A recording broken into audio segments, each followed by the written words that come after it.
tonight, this flood issues subcommittee.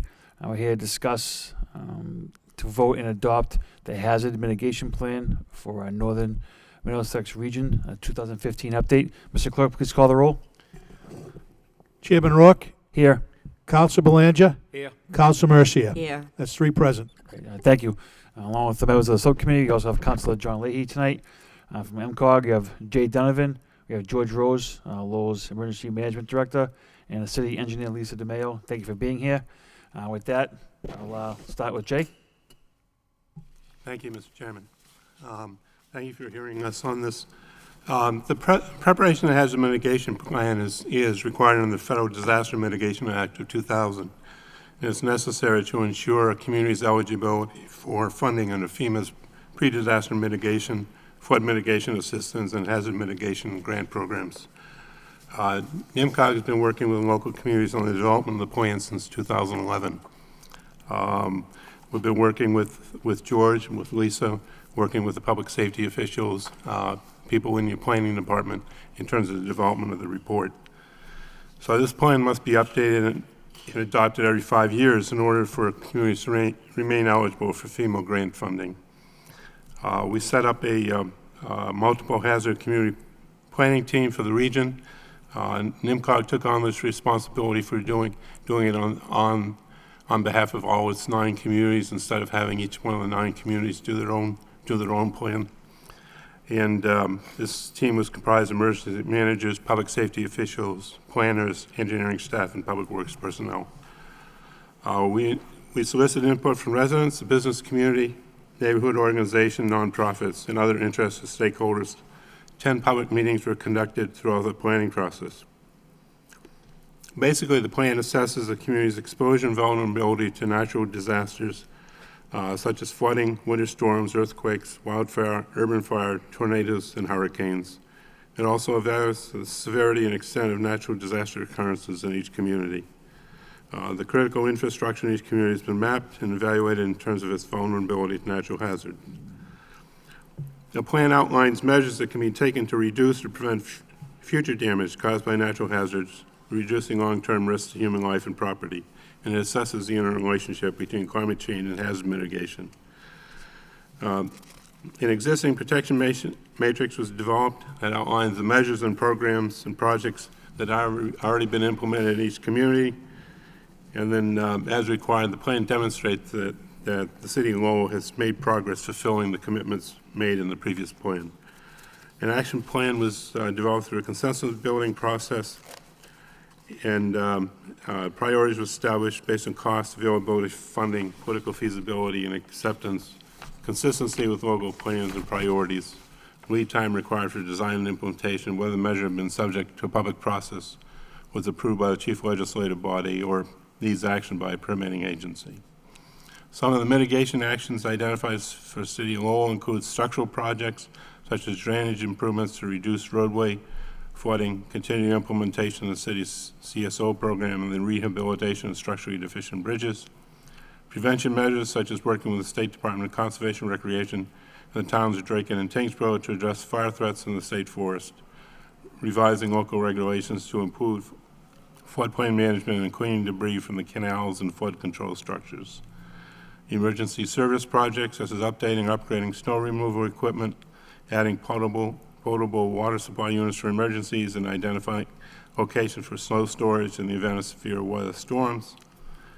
Property protection projects, including evaluating snow load capacity on roofs of city-owned buildings, particularly given the snowfall we had in the past year, and evaluating public buildings for potential to withstand high winds, and public education measures to increase awareness on the dangers of extreme temperatures and vulnerable properties.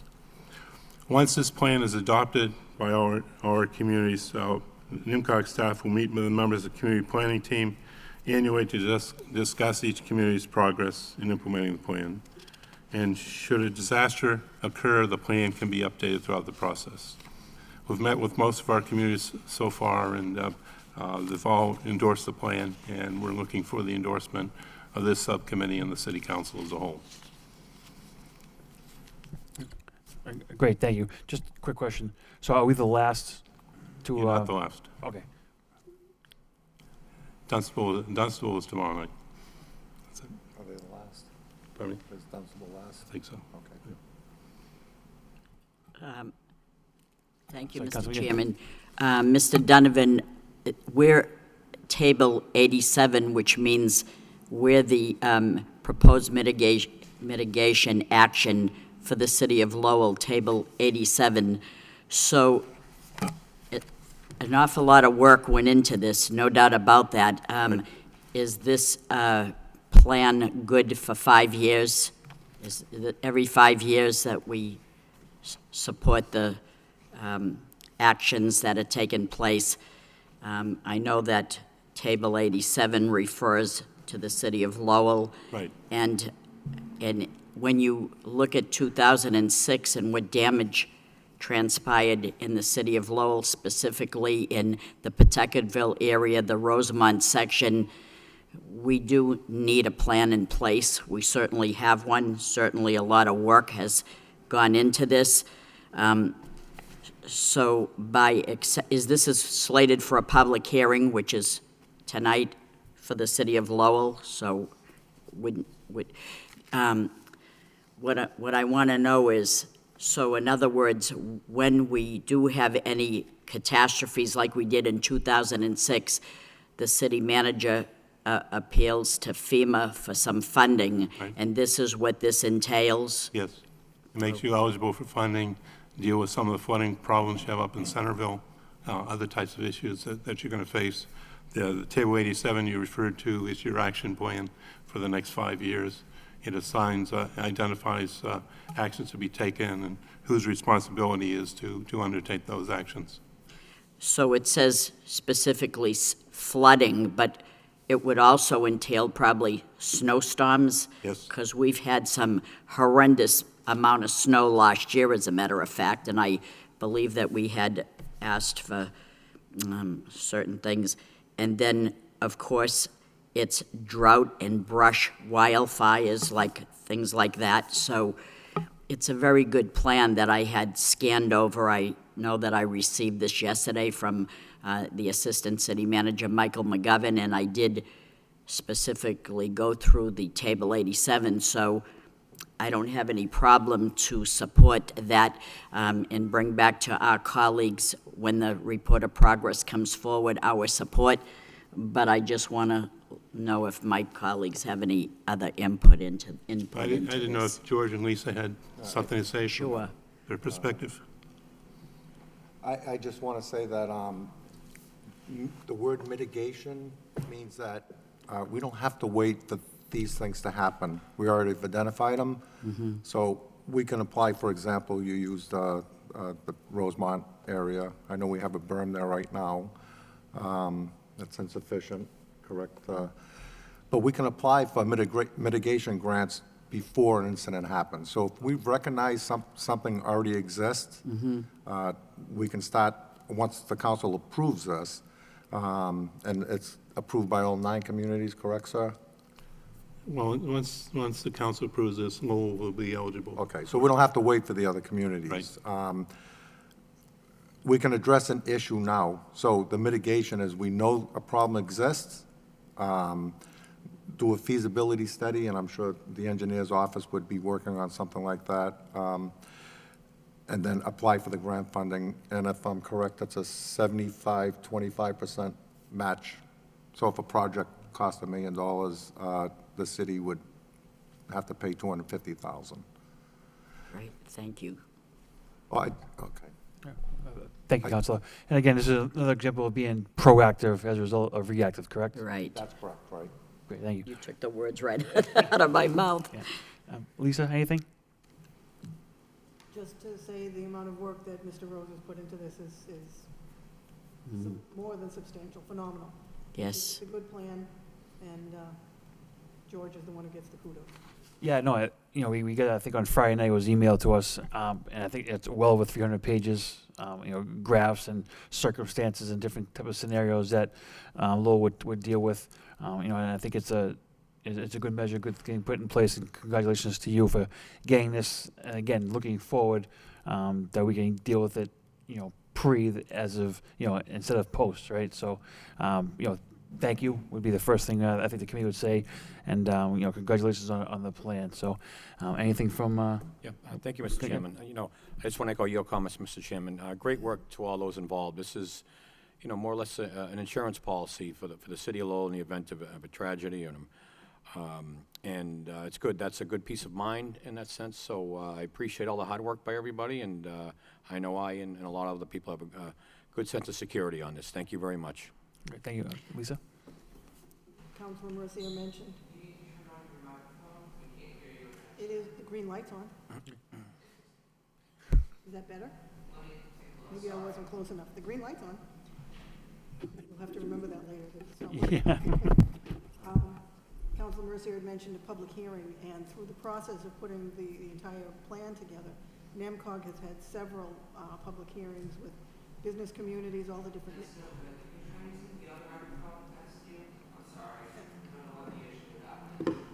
We won't hear you tonight, so we'll have to pass Jim Melanazzo's to you. Sharing microphones later.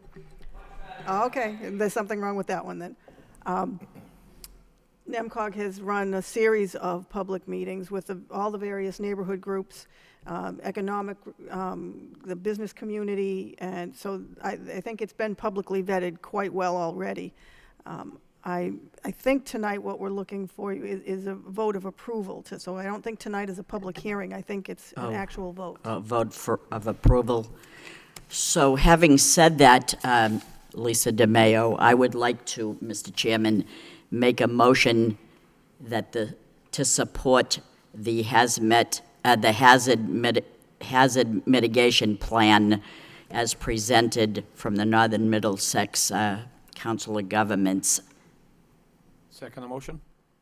Mr. Clerk, roll call, please. Chairman Rourke, Yes. Counsel Belanger, Yes. Counsel Mercia. Yes.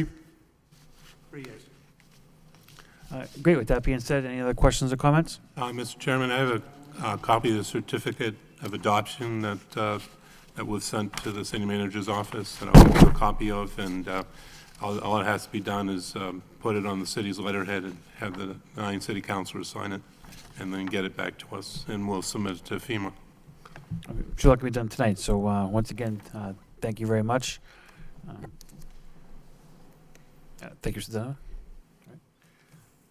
And then we'll give this to the mayor and the manager for tonight's meeting, and we can get that done quickly. And once again, thank you very much. Okay. Anything else? Thank you.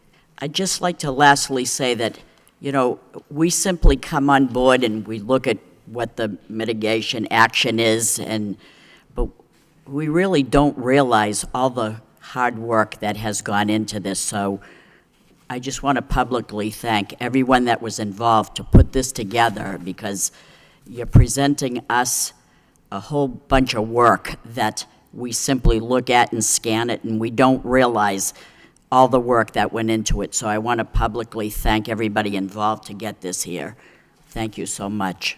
Thank you. It represents a real partnership between NIMCOG and the city of Lowell. Yes, you do a tremendous amount of work. Thank you. Thank you.